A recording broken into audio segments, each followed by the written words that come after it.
Tambang emas Poboya. Sektor pertambangan di Indonesia merupakan sektor yang berfungsi mendapatkan devisa negara paling besar.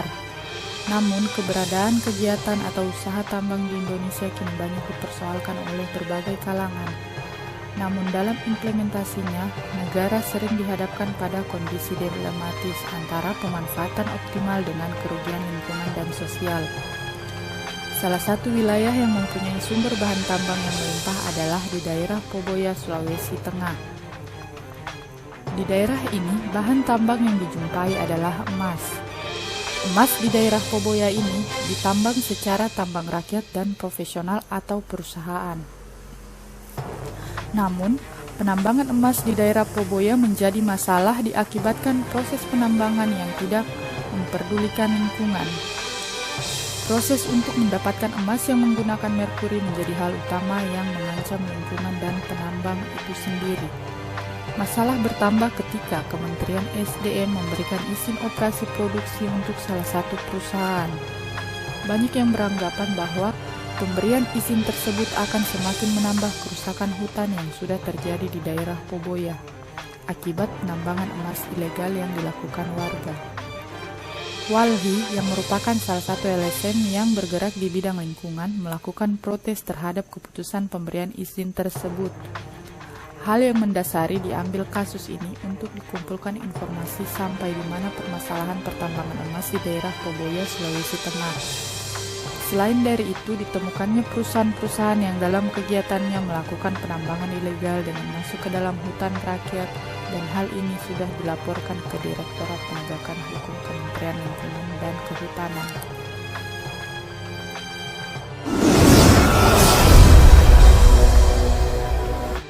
Dari kasus ini ditemukan beberapa pihak yang mungkin menyebabkan mengapa hal ini terjadi. Di antaranya ialah masyarakat. Masyarakat dalam hal ini kurang mengetahui bagaimana teknik dari pengolahan hasil pertambangan sehingga menyebabkan pencemaran walaupun skala kecil. Terus yang kedua ialah pemerintah. Pemerintah di sini terkesan kurang mengontrol baik itu masyarakat maupun perusahaan-perusahaan yang membuka tambang. Dan yang paling penting ialah pihak perusahaan. Pihak perusahaan merupakan penyumbang paling besar dari pencemaran lingkungan ini. Sektor pertambangan di Indonesia dianggap berfungsi untuk mendapatkan devisa negara yang paling besar. Namun keberadaan, kerugian atau usaha tambang di Indonesia banyak dipersoalkan oleh berbagai kalangan dalam implementasinya. Tambang di Indonesia dianggap sangat menjanjikan dan dianggap paling mampu mengangkat perekonomian, baik itu perekonomian negara ataupun perekonomian dalam keluarga.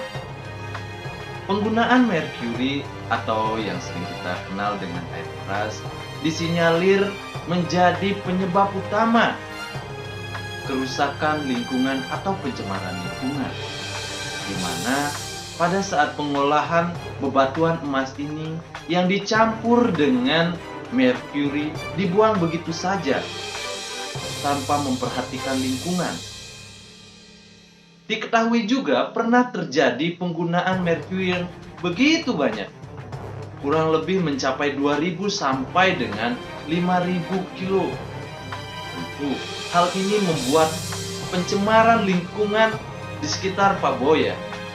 Selain penggunaan merkuri, kita bisa melihat bahwa gunung-gunung Poboya saat ini gundul dan tandus, merusak. Bila pelaksanaan tambang emas di Poboya dilakukan secara terus-menerus tanpa memperhatikan lingkungan di sekitarnya, maka lambat laun daerahnya akan menjadi rusak dan tercemar. Mengapa bisa demikian? Karena masyarakat lokal setempat menganggap bahwa penggunaan merkuri itu adalah hal yang biasa. Padahal bahaya merkuri itu terhadap lingkungan itu sangat berbahaya. Ini dilihat dari hasil uji coba dari sampel kuku dan rambut masyarakat lokal setempat, dan hasilnya adalah hampir semuanya menunjukkan terpapar dampak merkuri baik di kuku dan di rambutnya. Kemudian selain itu juga dengan merkuri ini juga dapat merusak lingkungan di sekitarnya seperti pencemaran air sungai yang menunjukkan kondisi yang sangat mengkhawatirkan sehingga terjadi sedimentasi di sekitar aliran serta surutnya air. Dari hasil pengukuran yang dilakukan di lokasi pertambangan emas Poboya didapati kandungan merkuri yang cukup tinggi dan dipastikan bahwa tingkat pencemaran akibat kerusakan merkuri sudah pasti terjadi di sekitar penambangan rakyat Tahura Poboya. Hal tersebut terlihat dari uji sampel kuku dan rambut yang dilakukan. Tambang emas di wilayah Poboya telah ada sejak tahun 2008. Ketersediaan emas yang melimpah di wilayah ini membuat masyarakat dan perusahaan-perusahaan menjadi antusias untuk mengolahnya. Puncak kejayaan tambang emas Poboya itu berada pada tahun 2014 di mana Poboya memiliki 35.000 penambang aktif dan 20.000 unit tromol. Peningkatan aktivitas dari kegiatan penambangan emas tersebut memunculkan masalah baru, yaitu pencemaran lingkungan yang dimana pemprosesan emas itu menggunakan bahan kimia merkuri dan sianida diaduk bersama dengan pasir untuk menghasilkan emas. Nah, yang menjadi masalahnya adalah limbah merkuri yang ada itu mengalir ke pusat perkotaan dan mencemari air. Baik, sekian pemaparan dari kelompok kami terkait dengan kewaspadaan dini yang ada pada tambang emas di Pegunungan Poboya.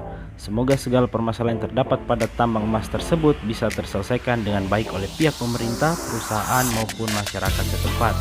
Sekian dan terima kasih telah menyaksikan video ini. Semoga bermanfaat dan terima kasih.